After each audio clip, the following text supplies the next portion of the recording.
Dear students, अपने Coelenterata के अंदर बहुरूपता या पोलीमॉर्फिज्म इसके बारे में चर्चा कर रहे थे। तो जो क्लास हाइड्रोजोआ है उसके अंदर जो दो इसके ऑर्डर है, हाइड्रोइडिया और साइफोनोफोरा।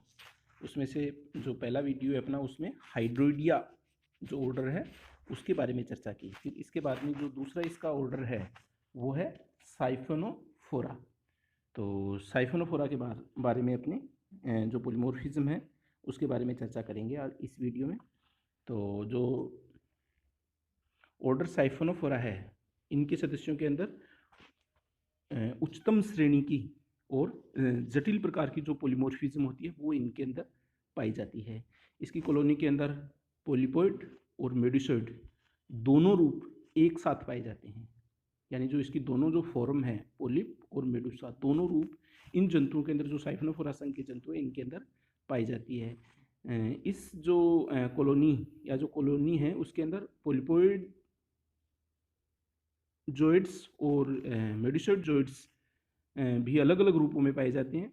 ये जोइड्स न्यूट्रिशन और उसका प्रोटेक्शन और जनन से संबंधित कार्यों के लिए अनुकूलित होते हैं। उनके लिए इनके अंदर मॉडिफिकेशन हो जाता है और इसी के अनुसार इसके अंदर संरचनात्मक परिवर्तन है वो हो जाते हैं। तो अपने बिंदुवार चर्चा करते हैं इसकी। जो पहली इसकी है पोलिपोइड स्टेज या जो पोलिपोइड जोइड्स होते हैं। तो पोलिपोइड जोइड्स के अंदर अपने पहले इसके अंदर देखें कि तो इसके अंदर मुख्य रूप से जो फॉर्म पाई जाती है वो होती है, तीन प्रकार के इसके अंदर जोइड्स पाई जाती हैं। एक तो होता है गैस्ट्रोजोइड्स, डेक्टिलोजोइड्स और गोनोजोइड। फिर इसके बाद में जो इसकी दूसरी फॉर्म है मेडुसोइड, तो मेडुसोइड जोइड्स है उनके अंदर नेक्टोफोरा, न्यूमेटोफोरा, फाइलोजोइड्स और गोनोफोर्स। ये चार जोइड्स होते हैं वो इसके अंदर पाए जाते हैं। तो जो साइफोनोफोरा संघ के जंतु है या जो इनके जोइड्स हैं, तो उनके अंदर जो सबसे जो इनकी जो पोलीमॉर्फिज्म है वो जटिलतम प्रकार की होती है, सर्वाधिक इसके अंदर जटिल प्रकार की है। तो अपने बिंदुवार इनकी चर्चा करें तो सबसे पहले पोलिपोइड जोइड्स हैं। तो पोलिपोइड जोइड्स के अंदर जो जोइड्स हैं उनके अंदर गैस्ट्रोजोइड, डिक्टोलोजोइड और गोनोजोइड, ये तीन जोइड्स हैं। तो पहले जो गैस्ट्रोजोइड्स है, तो गैस्ट्रोजोइड अपन पहले चर्चा कर चुके हैं कि ये कौन सा होता है, न्यूट्रिशन से संबंधित जोइड्स है इसका। और ये संपूर्ण जो कॉलोनी है उसके लिए न्यूट्रिशन या जो पोषण ग्रहण करने का कार्य करते हैं। और स्ट्रक्चरल रूप से अपने देखें तो जैसे ये इसके अंदर जो तीनों फॉर्म दिखा रखी है इसकी, जो पहला डायग्राम है वो इसका कौन सा है, गैस्ट्रोजोइड का है, दूसरा डेक्टिलोजोइड का है और तीसरा इसका गोनोजोइड्स का है। तो जो पहला डायग्राम है इसकी अपन जो संरचना है, स्ट्रक्चर है, उसके बारे में देखते हैं। तो ये जो जोइड्स हैं वो अपने को पता है कि संपूर्ण कॉलोनी के लिए न्यूट्रिशन का कार्य करते हैं और आकार में क्या है, ये नलिकाकार आकार के दिखाई देते हैं। इनके स्वतंत्र सिरे पे जो इसका एंड पार्ट है उसके ऊपर माउथ पाया जाता है, जो कि इसकी जो बड़ी गैस्ट्रोवेस्कुलर कैविटी होता है उसके अंदर खुलता है। और इस जोइड के आधार से एक लंबा संकुचनशील टेंटिकल्स या जिसको अपने स्पर्शक कहते हैं वो निकलता है। और जो ये टेंटिकल्स है वो ब्रांच्ड होता है, शाखाओं के अंदर विभक्त है। या और इसकी जो प्रत्येक शाखाएं हैं वो भी आगे क्या है, संकुचनशील होती है। और इन शाखाओं को टेंटिला, इन शाखाओं को टेंटिला कहते हैं। और जो ये टेंटिला है, इनका जो एंड पार्ट है, स्वतंत्र सिरा है, उसके ऊपर घुंडीनुमा स्ट्रक्चर पाई जाती है। और ये जो घुंडीनुमा स्ट्रक्चर है उनके ऊपर इनकी दंश कोशिकाएं या निमेटोसिस्ट जो बैक्टीज होती है वो पाई जाती है। तो ये इसका पहला जो गैस्ट्रोजोइड्स है। फिर दूसरा जो डेक्टिलोजोइड्स है, तो डेक्टिलोजोइड्स के अंदर डेक्टिलोजोइड की स्ट्रक्चर ये है। अपने को पता है डेक्टिलोजोइड कौन सा किस तरह का कार्य करता है, तो ये इसकी सुरक्षा से संबंधित कार्य है, करने का कार्य करता है। तो ये आकार में गैस्ट्रोजोइड के समान ही है, स्ट्रक्चरल रूप से देखें तो पूरा उसके समान है, लेकिन इसका जो एंड पार्ट है उसके ऊपर मुख नहीं पाया जाता। इसकी पहले भी अपनी चर्चा की है, तो इसके ऊपर मुख नहीं पाया जाता है। और इसके आधार से एक लंबा टेंटिकल या जो स्पर्शक होता है वो ओरिजिनेट होता है यहाँ पर इसके अंदर भी। और इस जॉइंट पर भी दंश कोशिकाएं अधिकता से पाई जाती है। इसके टेंटिकल्स होते हैं वो ब्रांच्ड नहीं होते, शाखा आगे शाखाओं में विभक्त नहीं है ये। एग्जाम्पल की बात करें अपने पोरपिटा और वेलेला, तो उसके अंदर जो इसकी डेक्टिलोजोइड्स होते हैं वो इनके अंदर पाए जाते हैं, और यहाँ पर इन्हें अपने टेंटिकुलोजॉइड्स कहते हैं, इनके अंदर पोर्पिटा और विलेला के अंदर। अच्छा, फाइसीलिया के अंदर जो डेक्टिलोजॉइड्स होते हैं वो अधिक लंबे होते हैं। फिर इसके बाद में जो तीसरा इसका जॉइड्स है, जो पोलिप स्टेज है उसका जॉइड्स है गोनोजॉइड्स। तो ये जो गोनोजॉइड है वो कॉलोनी के लिए अपने को पता है कि रिप्रोडक्शन से संबंधित कार्य करते हैं, जनन का कार्य करते हैं ये। तो ये जनन से संबंधित जॉइड है, इसलिए इसे गोनोजॉइड भी कहते हैं, है ना। और इसको ब्लास्टोस्टाइल भी कहा जाता है। अच्छा, जनन से संबंधित है ये, है ना। तो गोनोजॉइड अगर स्ट्रक्चर रूप से देखें, इसकी संरचना देखें, तो इसके अंदर होता है वो मुख होता है वो नहीं पाया जाता है, और ये अलैंगिक जनन द्वारा मेड्यूसा का निर्माण करते हैं। मेड्यूसा स्टेज का निर्माण होता है इसके अंदर। तो मेड्यूसा का निर्माण जो एसेक्सुअल रिप्रोडक्शन है उसकी बडिंग फॉर्मेशन होती है, तो बडिंग के द्वारा इसके अंदर मेड्यूसा फॉर्मेशन का निर्माण होता है। अच्छा, इसके अंदर भी जैसे पोर्पिटा और वेलेला है, उनमें जो गोनोजॉइड्स हैं उनके जो स्वतंत्र जो एंड पार्ट होता है उसके ऊपर माउथ पाया जाता है, ये इसका एक्सेप्शन है। वैसे तो क्या है, गोनोजॉइड्स के अंदर माउथ नहीं पाया जाता, लेकिन पोर्पिटा और वेलेला के अंदर इसका जो जॉइड्स है उनका जो एंड पार्ट है, स्वतंत्र सिरा है, वहाँ पर माउथ पाया जाता है। तो ये इस तरह से इसके 3 जॉइड है, गैस्ट्रोजॉइड, डेक्टिलोजॉइड और गोनोजॉइड। फिर इसके बाद में इसकी जो दूसरी स्टेज है मेडुसॉइड स्टेज। तो मेडुसॉइड स्टेज के अंदर अपने पहले ही चर्चा कर चुके हैं कि जो साइफिनोफोरा के जो सदस्य हैं उनके अंदर 4 प्रकार के मेडुसॉइड जॉइड्स पाए जाते हैं। ये इसके अंदर अपने जैसे नेक्टोफोर, न्यूमेटोफोर, फाइलोजॉइड्स और गोनोफोर्स। तो बिंदुवार चर्चा करें अपनी पहले ही, तो नेक्टोफोर्स। तो जो नेक्टोफोर होते हैं ये क्या है, जंतु की फ्लोटिंग और जो संवेदी अंग है इसका। तो फ्लोटिंग है इसका मतलब लोकोमोटरी ऑर्गन के रूप में कार्य करेगा, तो ये गमन अंग के रूप में कार्य करता है इसके अंदर। तो स्ट्रक्चर रूप से इसकी देखें आकृति, तो ये क्या होता है, घंटे की आकृति कहते हैं। जैसे ये आगे इसके डायग्राम लिए गए हैं, तो इनके अंदर इसके ये चारों फॉर्म्स आएगी। तो जो नेक्टोफोर्स हैं वो आकृति में क्या है, बेल शेप्ड है, घंटे की आकृति के है। अच्छा, इसके अंदर मेन्यूब्रियम, जो माउथ के टेंटिकल्स और इसके जो संवेदी अंग होते हैं वो अनुपस्थित होते हैं, नहीं पाए जाते इसके अंदर। अच्छा, जो मेडुसॉइड फॉर्म है उसके अंदर वर्ताकार नाल पाई जाती है, और जो मसल्स होती है इसकी वो सुविकसित होती है। तो इस तरह से ये क्या है, फ्लोटिंग का कार्य करते हैं, और जो जॉइड्स है या जो कॉलोनी है उसके लिए गमन में सहायता करते हैं। तो ये पहला हो गया। फिर इसके बाद में इसका दूसरा हो गया न्यूमेटोफोर्स। तो जो फाइलम साइफिनोफोरा है, फाइलम साइफिनोफोरा के सदस्यों के अंदर मुख्य रूप से जैसे ये स्ट्रक्चर ऊपर की तरफ दिखा रखी है ना, ब्लेडर या गुब्बारे के समान जो स्ट्रक्चर है, ये क्या है, इसके न्यूमेटोफोर्स हैं। तो ये इसके अंदर न्यूमेटोफोर्स पाए जाते हैं। और ये जो जो मेडुसॉइड जॉइड्स हैं उनके अंदर फ्लोटिंग में सहायता करते हैं, ये भी उसके अंदर तैरने के रूप में कार्य करते हैं। और ये आकृति के अंदर बेल शेप्ड है, घंटी की आकृति की दिखाई देते हैं अपने को, है ना। तो इसकी जैसे ऊपर की जो एक्स अम्ब्रेलर सरफेस है और नीचे की इसकी कौन सी सब अम्ब्रेलर सरफेस है, जैसे अपने पढ़ा है। तो जो एक्स अम्ब्रेलर सरफेस है उसकी एपिडर्मिस में न्यूमेटोकोडोन और कहा जाता है, और दूसरी जो इसकी सब अम्ब्रेलर सरफेस है उसकी एपिडर्मिस को न्यूमेटोसेक्स कहा जाता है। तो इस तरह से इसके अंदर होता है। अच्छा, जो न्यूमेटोफोर्स होते हैं इनके अंदर मीजोग्लिया नहीं पाया जाता है, मीजोग्लिया का अभाव होता है। तो बीज के अंदर जो केविटी बनती है उसके अंदर गैस भरी रहती है, जिसके अंदर लगभग 90% तो नाइट्रोजन होती है, और करीबन 1.5 के % के करीब ऑर्गन होती है, ऑर्गन गैस।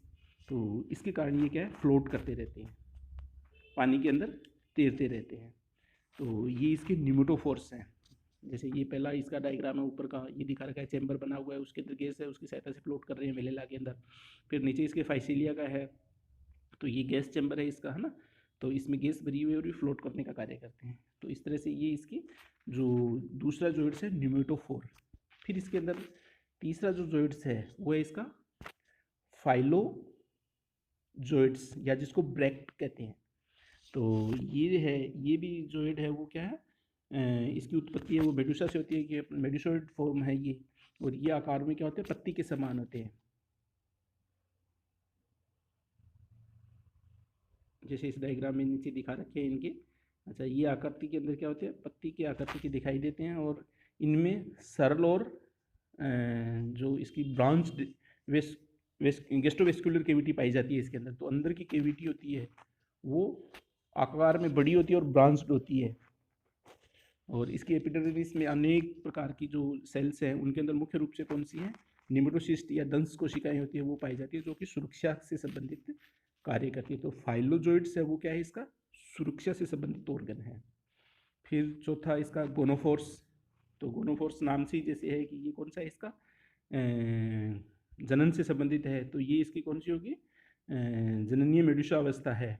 तो इसके द्वारा इसके अंदर स्पर्म, जैसे ये डायग्राम लिया गया है, इसके अंदर मेल और फीमेल का अलग अलग है ना, तो इसके अंदर इसके स्पर्म और जो ओवा है उनका निर्माण होता है, और ये आकार में एक मेडुसा के समान रचना है पूरी। और एग्जाम्पल के अंदर अलग अलग, जैसे विलेला है, विलेला में ये पोलिपोइडजोइड्स के साथ समूह में पाए जाते हैं, और जो गोनोजोइड है वो मोनोसियस और डाइसियस दोनों प्रकार की होती हैं इसके अंदर। ये एक ही जंतु के अंदर या तो वो एक लिंगाश्री होगा, और या फिर उसके अंदर द्विलिंगाश्री या उभयलिंगी जिसको अपने कहते हैं वो होता है। तो फाइसिलिया के अंदर जो इसके अंदर हर्मोफ्रोडाइट प्रकार के गोनोफोर्स पाए जाते हैं। तो इस तरह से इसके अंदर ये जो चौथा है इसका गोनोफोर, तो जो कि रिप्रोडक्शन से संबंधित है, और ये गोनाड्स निर्माण का कार्य करते हैं। अच्छा, इसके बाद में जैसे ये एक डायग्राम लिया गया है जिसके अंदर अलग अलग इकट्ठे सारे डायग्राम किए गए हैं, जैसे ये बाइमोर्फिज्म हो गया ओपिलिया का, है ना, इस तरह से ये सारे। फिर ये लास्ट में जैसे इसके साइफनोफोरा का एग्जाम्पल है, तो ये इसके अंदर पाए जाते हैं अलग अलग जंतुओं के अंदर। अच्छा, अब इसमें एक टॉपिक है, इसके अंदर मेन आता है अपना theories of origin of polymorphism, यानी बहुरूपता की उत्पत्ति के सिद्धांत। ये क्या है, इसके बारे में थोड़ी सी अपनी चर्चा करते हैं। तो जो फाइलम सिलेंट्रेटा है उसका जो क्लास हाइड्रोजोआ के सदस्यों के अंदर अपने को पता है कि पोलीमोर्फिज्म पाया जाता है, बहुरूपता पाई जाती है। तो जो ऑर्डर साइफोनोफोरा है उनके सदस्यों के अंदर उच्च कोटि की पोलीमोर्फिज्म या बहुरूपता का विकास हो जाता है। यहाँ तक मान लेते हैं कि पूरी तरह से यहाँ पर ये इसके अंदर बहुरूपता है वो पूरी विकसित है। तो बहुरूपता की जो उत्पत्ति है उसको स्पष्ट करने के लिए अलग अलग वैज्ञानिकों के अलग अलग मत है। तो जो पहला सिद्धांत है वो है पॉली ऑर्गन थ्योरी, और इसके प्रतिपादक है हक्सले और मेस्निकोव, ये वैज्ञानिक हैं। तो इन्होंने जो सिद्धांत दिया है उसके अंदर ये माना है कि इन जंतुओं के अंदर मुख्य रूप से जैसे जो इसकी पोलिपोइड और जो मेडिसोइड स्टेज है उसके अंदर अलग अलग जो ऑर्गन्स हैं, यानी जो जॉइड्स हैं वो क्या है, एक ऑर्गन के रूप में विकसित हुए हैं, है ना। तो यानी जंतु एक है, और जैसे मान लो कोई फ्लोटिंग का कार्य कर रहा है, कोई उसकी प्रोटेक्शन का कार्य कर रहा है, कोई उसके जनन से संबंधित कार्य कर रहा है, कोई सुरक्षा से संबंधित कार्य करता है, तो अलग अलग ऑर्गन्स हैं वो एक साथ कलेक्ट हो गए हैं, तो वो है इसकी पॉली ऑर्गन थ्योरी। तो इस सिद्धांत के आधार पर जो प्रत्येक जॉइड है वो एक अंग है, और इसको बहुरूपीय जीव का दर्जा नहीं प्राप्त है। इसका मतलब ये नहीं है कि अलग अलग जो जीव है वो कलेक्ट हो गए हैं। तो जो जैसे जंतुओं के अंदर, जैसे मान लो अपन जो है पूर्ण विकसित जीव है, तो उनके अंदर अलग अलग अंग है, जैसे कोई प्रोटेक्शन का कार्य कर रहा है, उसका कोई रेस्पिरेशन का कार्य कर रहा है, कोई एक्सक्रेशन का कार्य कर रहा है ना, तो अलग अलग ऑर्गन है वो एक साथ कलेक्ट हो गए हैं। तो इनकी थ्योरी है ये पॉली ऑर्गन थ्योरी। तो ये जो सिद्धांत है वो इसकी जो पॉलीपर्सन थ्योरी है उसका दर्जा प्राप्त नहीं करता है, ये वो नहीं मानता है। ये केवल ये मानती हैं कि केवल अलग अलग अंग है वो आपस में कलेक्ट हो गए हैं, और कलेक्ट होने के कारण इन जंतुओं का निर्माण हुआ है। इस मत के अनुसार जो साइफोनोस्फोरा है वो सर्वाधिक प्रिमिटिव जंतु है, ऐसा माना जाता है। अच्छा, दूसरी थ्योरी है इसके अंदर पॉलीपर्सन थ्योरी। तो इस सिद्धांत का जो प्रतिपादक है वो है ल्यूकार्ट, वोगट और गिगेनबर्ग। तो इनके मतानुसार ये है कि ये जो बहुउत्पत्ति सिद्धांत के विपरीत ये मानती हैं, जैसे कौन सी पोली ऑर्गन थ्योरी है, पोली ऑर्गन थ्योरी के विपरीत ये मानती हैं कि जो जंतु है वो कॉलोनी के रूप में मानते हैं पूरे के पूरे, कि अलग अलग जो पर्सन या जो अलग अलग जीव है वो कलेक्ट हो गए हैं, और कलेक्ट होने के कारण एक साथ सम्मिलित रूप से कार्य कर रहे हैं। तो इस कॉलोनी के जो कॉलोनाइज जो बनती है, कॉलोनियल स्टेज बनती है, तो उसके सदस्य पोलिप और मेडुसा दोनों रूपों के अंदर पाए जाते हैं। और इस सिद्धांत के अनुसार जो पोलिपोइड स्टेज या पोलिपोइड रूप है वो प्रिमिटिव है, यानी वो आदिम प्रकार का है। सबसे पहले विकास किसका हुआ है, पोलिपोइड का हुआ है, और उसके बाद के अंदर मेडुसा का उद्भव पोलिप अवस्था से या पोलिप जोइड से हुआ है, ये माना जाता है पोलिप पर्सन थ्योरी। अच्छा, एक इसके बाद में जो इसका तीसरा सिद्धांत और आता है, पोलीपर्सन थ्योरी ऑफ हेकल। तो हेकल और उसके साथी जो सेडविच और अन्य वैज्ञानिक थे, उन्होंने ये सिद्धांत दिया कि ये भी क्या है, पोलीपर्सन थ्योरी का ही समर्थन करते हैं कि पोलीपर्सन थ्योरी है कि अलग अलग जो जॉइड्स या जो जीव है वो अलग अलग कार्य करने के लिए एक साथ इकट्ठे हो गए हैं। लेकिन ये इनका जो सिद्धांत है वो ये मानता है कि जो प्रिमिटिव जो रूप है वो पोलिपोइड स्टेज नहीं होकर क्या है, इसके अंदर मेड्यूसा स्टेज है या मेड्यूसा जॉइड्स है, वो इसके अंदर प्रिमिटिव है। तो इस सिद्धांत के अनुसार पोलिप का निर्माण मेडुसा से हुआ है। तो ये इसकी जो पोलीमोर्फिज्म है उसकी थ्योरी से संबंधित, कि वैज्ञानिकों के अलग अलग मत है कि किस जीव का पहले निर्माण हुआ है या वो पोली ऑर्गन थ्योरी से हुआ है या पोलीपर्सन थ्योरी से हुआ है, अलग अलग किस तरह से इकट्ठे हुए हैं। तो ये अपना जो टॉपिक पोलीमोर्फिज्म इन सिलेंट्रेट्स, ये टॉपिक कंप्लीट हो गया। तो अपनी 3 यूनिट इसके अंदर कंप्लीट हो गई हैं। इसके बाद में अपने जो 4th यूनिट है उसके बारे में आगे चर्चा करेंगे। Thank you.